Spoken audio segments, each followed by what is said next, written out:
Welcome to my YouTube channel Talent Academy. Today we are discussing about the oogenesis. So without wasting any time अपनी video को जो है वो start करते हैं।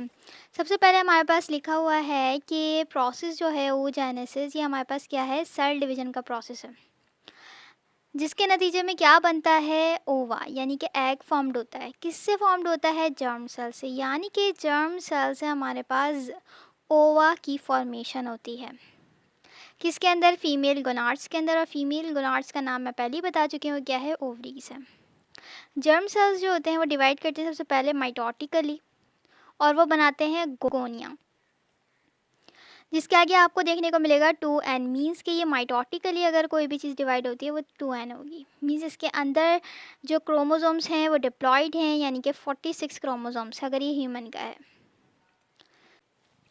तो ऊगोनिया जो हमारे पास 2n लिखा हुआ है, इसके अंदर फर्दर माइटोसिस हुई, जिसके नतीजे में ऊगोनिया चेंज हो जाएगा प्राइमरी oocyte यानी कि 2n में। अब क्या लिखा हुआ है यहाँ? First meiotic division. अब मियोटिक डिवीजन आप लोग समझते होंगे, यहाँ पर क्या हो रही है, मियोसिस हो रहा है। तो मियोसिस के अंदर जो क्रोमोसोम्स के नंबर होते हैं वो हाफ हो जाते हैं। मीन्स अगर यहाँ 2n लिखा हुआ है तो प्राइमरी oocyte से सेकेंडरी oocyte बनता है। सेकेंडरी oocyte जो बनेगा वो मियोसिस डिवीजन के थ्रू बनेगा, और उसके अंदर क्रोमोसोम्स के नंबर जो हैं वो हाफ होंगे, यानी कि n होंगे। जी, तो आप लोग देखें कि यहाँ पर सेकेंडरी oocytes तो बनाए, लेकिन उसके आगे n लिखा हुआ है। अब n का मतलब मैं बता चुकी हूँ, यहाँ पर क्रोमोसोम्स के नंबर हाफ हो चुके हैं, बिकॉज यहाँ पर जो सेकेंडरी oocyte प्राइमरी oocyte से बना है वो हमारे पास मियोसिस सेल डिवीजन के थ्रू बना है। अब यहाँ पर एक और चीज़ लिखी हुई है कि जब हमारे पास प्राइमरी oocyte जो था वो जब डिवाइड होगा मियोसिस के थ्रू, तो वो एक सेकेंडरी oocyte बनाएगा और दूसरा जो है वो पोलर बॉडी, और ये अनइक्वल होंगे। मतलब सेकेंडरी oocytes लार्ज होगा और जो पोलर बॉडी होंगी हमारे पास वो क्या होंगी, स्मॉल होंगी। ठीक है, और ये दोनों एन होंगे, हैप्लॉइड होंगे। ठीक है जी, आगे क्या कह रहे हैं? Expulsion of the secondary oocytes occur simultaneously with ovulation. मतलब कि जैसे ही हमारे पास सेकेंडरी oocyte फॉर्म हुआ है तो जब भी हमारे पास क्या हो जाएगी, ओव्यूलेशन हो जाएगी। ओव्यूलेशन का मतलब क्या है कि जो हमारे ग्रेफियन फॉलिकल्स हैं वहाँ से एग रिलीज़ हो जाएगा। मींस एग रिलीज़ होता है तो वो किस सूरत में होता है, सेकेंडरी oocyte की सूरत में फॉर्म्ड होता है। याद रखिएगा कि ये अभी मैच्योर नहीं हुआ है, और ये यहाँ पर ओव्यूलेशन हो जाएगी। तो ओव्यूलेशन जब होती है तो जो एग रिलीज़ होता है वो सेकेंडरी oocyte रिलीज़ होता है। ठीक है, देन आगे लिखा हुआ है कि जैसे ही हमारे पास ओव्यूलेशन होती है, ओव्यूलेशन के नतीजे में ग्रेफियन फॉलिकल से रिलीज़ हो जाता है ये oocyte। तो जैसे ही हमारे पास सेकेंडरी oocyte रिलीज़ हो जाएगा तो उसके पीछे जो मास बचेगा ओवरी के अंदर, वो हमारे पास ग्लैंड्यूलर टिश्यूज़ कहलाते हैं, और उसको हम एक स्पेसिफिक नेम देते हैं जिसको हम कहते हैं कॉर्पस ल्यूटियम। अगर आपने मेरी प्रीवियस वीडियोस नहीं देखी हैं तो आप लोग वो देखो, मैं आई बटन पे दे दूँगी। ठीक है, उसके अंदर आप लोग को बताया गया है ग्रेफियन फॉलिकल किस तरह से, मैंने डायग्राम्स के थ्रू जो है वो अच्छे से इसको जो है वो समझाया है। ठीक है, तो अच्छा, कॉर्पस ल्यूटियम, आई होप अगर आपने वो वाली वीडियो देखी है तो आप इजीली इसको अंडरस्टैंड कर पाओगे। तो अब जो है मैंने जैसे बताया कि सेकेंडरी oocyte रिलीज़ हो गया है। ओव्यूलेशन के दौरान सेकेंडरी oocyte जैसे ही रिलीज़ होगा वो ट्रैवल करता हुआ ओविडक्ट में जाएगा। जाहिर सी बात है, ओवरीज के बाद ओविडक्ट आती हैं। ओविडक्ट में जाने के बाद अगर यहाँ पर फर्टिलाइजेशन होती है, फर्टिलाइजेशन क्या होती है, जब स्पर्म जो है वो पेनिट्रेट कर जाए किसके अंदर, सेकेंडरी oocyte में, तो फिर यहाँ पर क्या होगा, कंप्लीशन हो जाएगी मियोसिस। अब मियोसिस के मैंने आपको बताया था, या आप लोगों ने पहले भी पढ़ा हो कि मियोसिस जो है, मियोसिस 1 होती है और मियोसिस 2 होती है। तो मियोसिस 1 तो हमने देख ली, सेकेंडरी oocyte फॉर्म्ड हो गई, लेकिन मियोसिस 2 यहाँ पर कंप्लीट हो जाएगी। ठीक है, जिसके रिजल्ट में हमारे पास मैच्योर एग फॉर्म होगा और सेकेंड पोलर बॉडीज़ होंगी।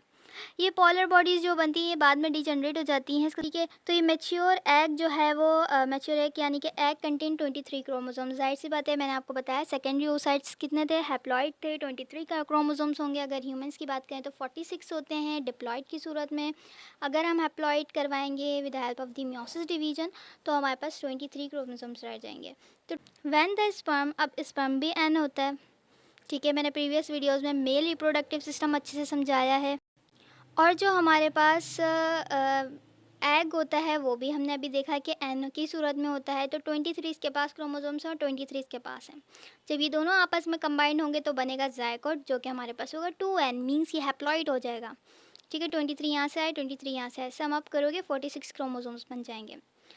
अगर यहाँ पर फर्टिलाइजेशन होती है, प्रेगनेंसी डू नॉट अकर, ठीक है, अगर फर्टिलाइजेशन हो जाए लेकिन प्रेगनेंसी ना हो, कॉर्पस ल्यूटियम जो है वो डिजनरेट हो जाएगा। डिजनरेट का मतलब क्या है कि वो वहाँ से गायब हो जाएगा, कॉर्पस ल्यूटियम। ठीक है, तो अब जो है वो हमारे पास नेक्स्ट है यूटेराइन साइकिल। अब ये यूटेराइन साइकिल जो है वो हमारे पास क्या होती है, uterine cycle influenced by the hormone. अब यूटेराइन साइकिल किसके थ्रू होती है, हार्मोन्स के थ्रू। दो हार्मोन्स हैं, ईस्ट्रोजन है और प्रोजेस्टेरोन है, जिसके अंदर जो है वो साइक्लिक जो है वो यहाँ पर चेंजेस आती हैं एंडोमेट्रियम के अंदर। अब एंडोमेट्रियम क्या है, ये हमारे पास इनर लेयर है यूटीरस की, मैंने अपनी प्रीवियस वीडियोस में अच्छे से बताया है। तो यूटीरस जो है उसकी इनर लेयर एंडोमेट्रियम है, उसके अंदर बहुत सारी चेंजेस आएंगी, किसके थ्रू, प्रोजेस्टेरोन और ईस्ट्रोजन के थ्रू या हार्मोन्स के थ्रू, बहुत सारे। ठीक है, तो अब इसका जो है वो फर्स्ट फेज़ देख लेते हैं। अब ये जो फर्स्ट फेज़ है ये हमारे पास क्या कह रहे हैं, हमारे पास फर्स्ट डे स्टार्ट होता है 1 to 5। अब ये जब का फेज़ है, जब हमारे पास प्रेगनेंसी नहीं होती, तो हमारे पास फर्स्ट फेज़ स्टार्ट होता है।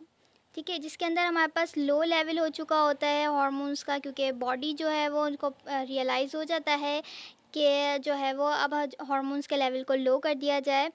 ठीक है, जिसकी वजह से हमारे पास क्या होती है, एंडोमेट्रियम जो हमारे पास होती है वो शेडिंग होना शुरू हो जाती है, मीन्स वो टूटना शुरू हो जाती है, जिसके नतीजे में मेंस्ट्रुअल ब्लीडिंग होती है। के पास 6 to 13 डेज़ में क्या होता है, ईस्ट्रोजन का लेवल जो है वो ज़्यादा हो जाता है, जिसकी वजह से हमारे पास क्या होती है, एंडोमेट्रियम की ग्रोथ होने लग जाती है। ये हमारे पास फेज़ कहलाता है प्रोलाइफरेशन फेज़।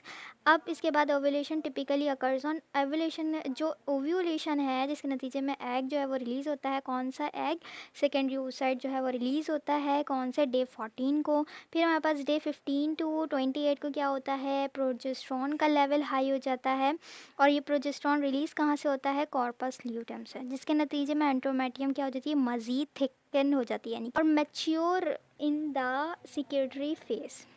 ये हमारे पास फेज़ कहलाता है सिक्योरिटरी फेज़। ठीक है, अब हमारे पास क्या होता है, प्रिपेयरिंग फॉर पोटेंशियल इम्प्लांटेशन। अब यहाँ पर जो प्रोजेस्टेरोन का लेवल इंक्रीज़ हो रहा है, एंडोमेट्रियम को थिक किया जा रहा है, मैच्योर किया जा रहा है। क्यों किया जा रहा है, ताकि ये प्रिपेयर हो सके और इसके पास इतनी पोटेंशियल हो, इतनी पावर हो कि इम्प्लांटेशन कर सके। इम्प्लांटेशन का मतलब क्या है, जब जायगोट हमारे पास ओवीटक में फाउंड होता है तो उसके अंदर बहुत सारी चेंजेस आती हैं, और तो वो हमारे पास डाउनवर्ड मूव करता हुआ यूटीरस की वॉल से अटैच हो जाता है।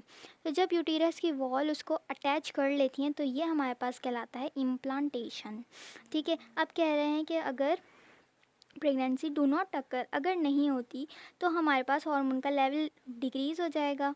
और इसके अलावा ये हमारे पास फर्स्ट फेज़ की ही बात कर रहे हैं कि जब हमारे पास क्या होगा, डिक्रीज़ होगा हार्मोन का लेवल, जिसके नतीजे में शेडिंग हो जाएगी एंडोमेट्रियम की ड्यूरिंग मेंस्ट्रुएशंस। ठीक है, तो आई होप आपको समझ में आ गया होगा यूटेराइन साइकिल और किस तरह से इसके स्टेजेस हैं। तो साइकिल क्यों कह रहे हैं, क्योंकि फर्स्ट फेज़ में मैंने आपको बताया था कि इस तरह से होगा, फिर पूरा मंथ स्टार्ट होगा, चलते जाएगा पूरा मंथ का आपको बताया, 1 to 5, 6 to 13, फिर 14 डेज़ पे क्या होगा, ओव्यूलेशन 15 to 28, फिर हमारे पास देन दोबारा से ये फेज़ स्टार्ट हो जाएगा।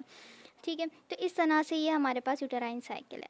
आज तक के लिए इतना था। अगर वीडियो पसंद आए तो प्लीज़ लाइक करें, शेयर करें एंड कमेंट करें। अगर कोई भी क्यूरी हो तो आप कमेंट सेक्शन में पूछ सकते हो। Thank you very much. Allah हाफ़िज़।